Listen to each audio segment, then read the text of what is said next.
Alam mo si Julia, di ba? Hindi ko alam magiging reaksyon niya dahil ibang Julia na to pinag-uusapan natin, hindi na to yung Julia na nakilala ko nung bata. Ibang Julia na to. Anong difference ng Julia noon at Julia ngayon? The Julia na malambing sa akin, malapit sa akin, sobra.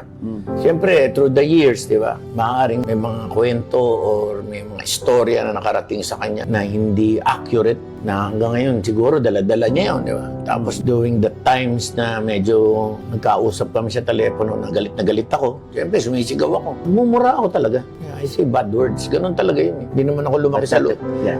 lumaki ako sa karsada. The way I talk, yung sa karsada, sa kalye. Wala kang particular na minumura. Wala ako. Expression lang. Yeah, yung ginagamit mong expression na pagkagalit ka.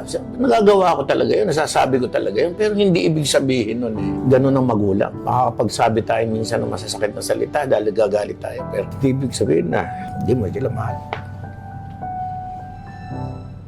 Dennis, ang dami ko nababasa. Bakit ganon yung mga anak